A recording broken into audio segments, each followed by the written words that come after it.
What was your "they can't give us all detention" moment in school? In 11th grade, my gym teacher had the high school change uniform rules so that none of the girls past 10th grade could wear shorts at all during PE, no matter the length. It wouldn't have been so frustrating if the teacher herself hadn't worn booty shorts and was never told to cover up because she was leading the married principal around by his dick. So, all of us in my grade that had gym wore pants the next day but refused to do anything except sit on the floor the entire period. The principal was called and threatened us all with ice, but we kept sitting and ignored him. We repeated it for 2 more days before they let us wear shorts again. Another teacher had called the school board, and the school board was like, "Just let them wear shorts. It's PE class." It was a small win, but we were happy. Story 2. When I was in high school, one of the boys in my class walked up to the front of the room and pulled the clock off the wall. He set it forward to 1 minute past when the bell typically would ring. The entire class saw him doing this and actively began distracting the teacher so she wouldn't notice. He went back to his seat calmly and raised his hand. "Excuse me, Miss Spanish teacher. Can we go now? I think I heard the bell." "Oh my goodness. Everyone go." The entire class sprinted out the door and started booking it down the hallways and into the parking lot.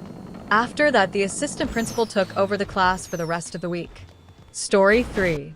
When I was in junior high school, probably about 1968 or 1970, female students were not allowed to wear jeans or pants of any type, skirts and dresses only, and this was public school.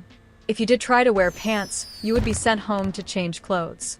One day, a large group of us decided to all wear pants and see what happened. About 60 girls wore slacks. Not even jeans, but nice slacks to class, and they made us all sit in the hallways until they figured out what to do. We had to sit in the school auditorium all day, but the whole thing started a dialogue with the school district, and the next year we could wear pants to class. A year after that, we could wear jeans. Story 4. 3 minutes after the buzzer signaling the start of class, my biology teacher would lock the classroom door so that people who arrived late couldn't sneak in. If you arrived after the 3 minutes, you would have to wait in the corridor until he decided you had suffered enough shame. One day we all turn up to class on time and the door is unlocked, so we go in and sit down. There is no sign of the teacher, so we wait. After 5 minutes, he still hasn't turned up, so someone decides to turn the tables. We all thought it would be hilarious, so one of the boys locks the door and we just sit around and chat. The teacher turns up a couple of minutes later and tries to get in but cannot, and starts knocking on the door telling the boys to unlock it. They refuse and he goes to the security office to get another key. The boys then unlocked the door, and the teacher returns. We were expecting him to get really pissed off, but fortunately, he saw the funny side of it, laughed it off, and he never locked the classroom door again. Story 5. In my second year of high school, me and another kid got sent to discipline for roughhousing in PE class. I was sent home for the day, and assumed the same happened to the other kid. I skipped school the next day for an extracurricular event. And when I came back the following day, I was called in for a disciplinary meeting. Apparently, they gave the other kid a 3-day suspension. So the following day, the rest of the PE class decided to march into the administration offices and protest the unfair punishment of the other guy. The principal decided I skipped school because I knew about the protests, so I got punished again. Kudos to the other 50-plus kids who somehow got away with it. Story 6.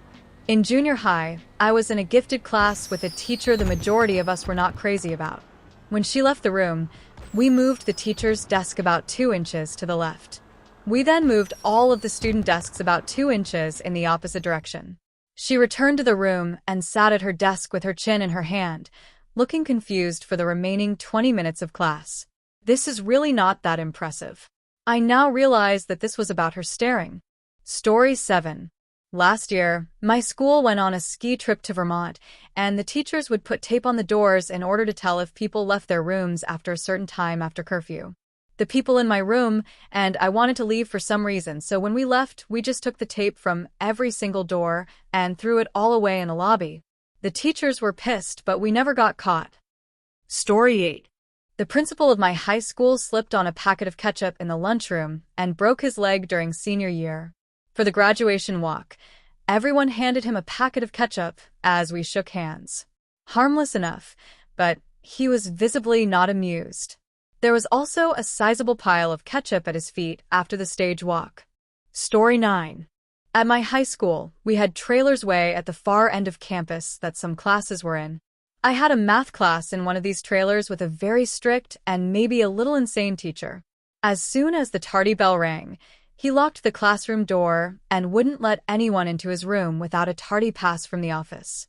Anyway, one day, this huge fight broke out on campus, which blocked one of the main exits that led to the trailers.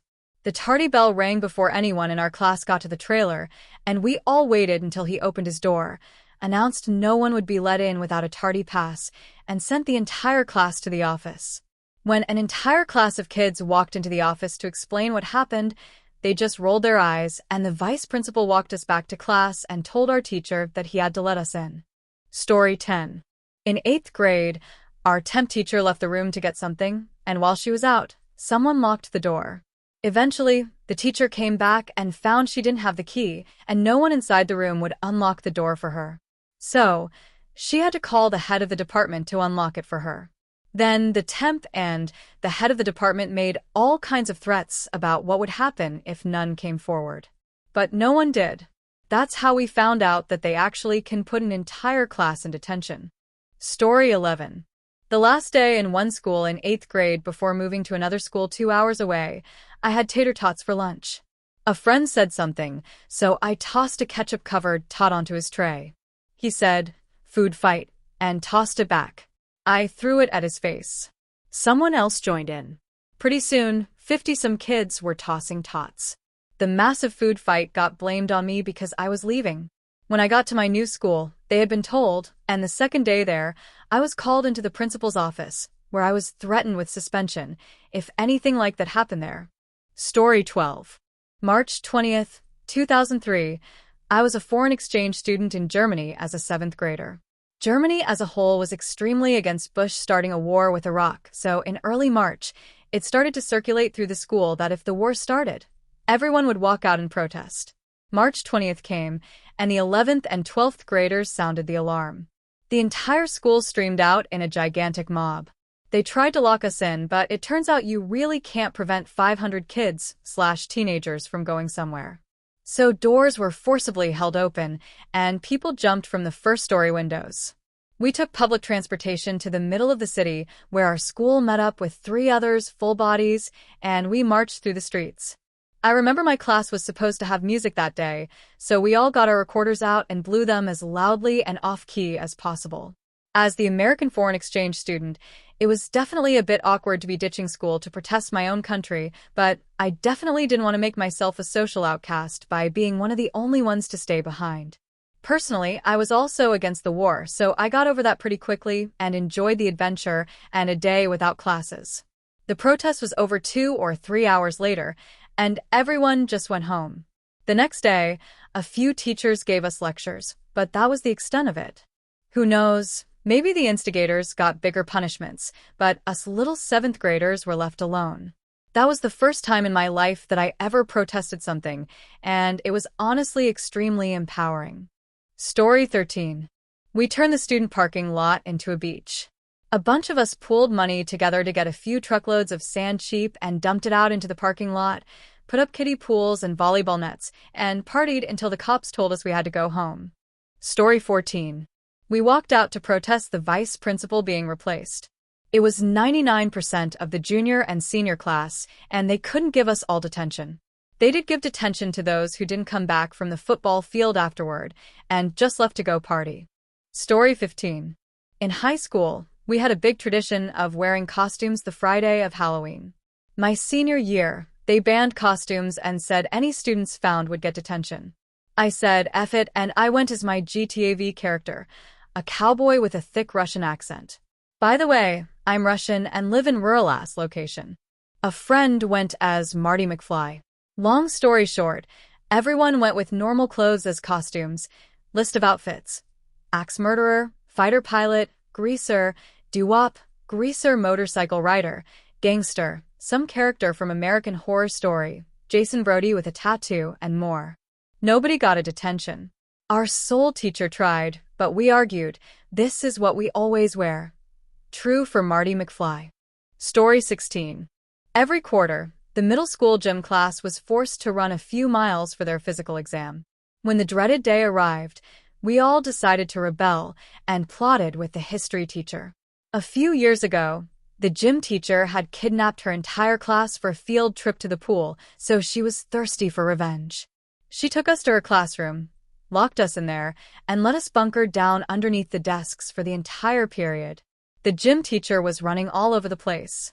Through the windows, we could see him shuffling in confusion, and he even went on the PA system to call us out. But nope, we sat there until the bell rang and hid from him for the rest of the day. We still had to run the extra mile anyway. Story 17. It wasn't a school story, it was an army story. I was in basic training at Fort Jackson over a few months. It was October 31st, and we were just a couple weeks from graduation.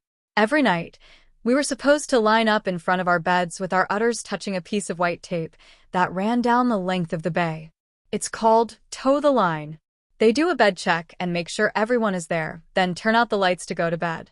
So that night, a few of us got together and decided to wear our bed sheets during toe the line instead of our part uniforms. We called it Toga the Line. Two guys, Anderson and Vlog, the staff were a couple of older guys in our platoon damn near 30 years old. They refused to go along. We explained to them that if we were all doing the wrong thing together, then no one would get in trouble. They still refused, so 28 of us lined up in togas, and two guys lined up in the proper uniform. The drill sergeant comes in looking down at his clipboard and not paying attention to us. He starts calling out names. About 5 names in, he glances up, looks at all of us, and yells, "What the hell is going on here?" The two guys not in togas get this smug look while shaking their heads at us. Then the drill sergeant turns and looks at those two guys and says, "I said, what the hell is going on here? Why aren't you two idiots in uniform? Front leaning rest position, go." They get down to do push-ups, and the rest of us jump down with them. The drill sergeant says, "What the F are the rest of you doing in the front leaning rest position?" We yelled, "If they go down, we go down." I thought that drill sergeant was going to cry for a moment. The only thing I miss about the Army is the camaraderie. Story 18. I had a math class in high school which was taught by the department chair, Mr. Smith. Now, this guy was absolutely adamant about the no phones policy. Once, while he was teaching, he heard someone's phone vibrate and said that whoever's phone it was, they needed to bring it and speak to him after class. When nobody moved, he said, "Okay, all of you had detention tomorrow morning." We complained to our parents at night. Parents complained to the school. The school dropped us all from detention. The frickin' teacher was still there for another year, but that's mostly because he was the varsity football coach. Story 19. Back in high school, most of us had just started to drive. One day, we had an assembly which no one wanted to go to. So, a lot of us who had brought cars to school decided to do a mass sneak out for the duration of the assembly. Turns out, so many people were missing that they actually did a head count of who was there and who was not. Half the grade got detention, but it was worth it. Story 20.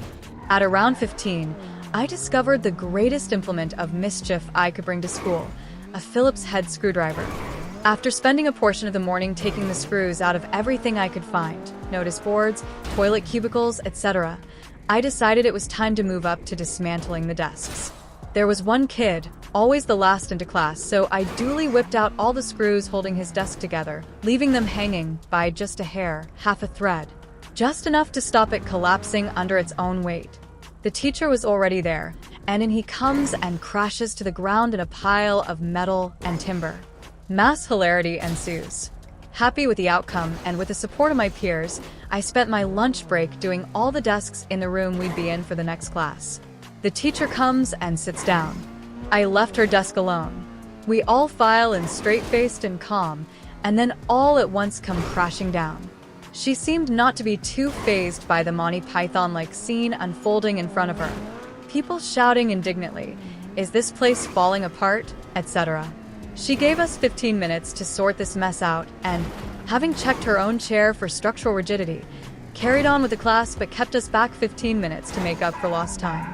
Story 21. Normal reporting time was 7 a.m., but on every Thursday, there would be a free block/study block for the first 2 hours of school. This was the case for everyone. The school policy was that on Thursday, you just had to mark your attendance, which was done by scanning a card. Then, the loco discipline mistress quietly changed that rule on some semi-hidden corner of the permanently glitchy school website with no announcements made to the school. Now, the secret rule was that you had to show up by 7 a.m. on Thursdays like any other day. Anyway, that Thursday came, and like half the school ended up 2 hours late. That's more than 200 people. Everyone was thinking, well, this can't mean jack shite. What are they gonna do? Send all 200 plus of us to detention? Logistically, they couldn't. So, they did something way crazier. They gave half the school a permanent mark on their record.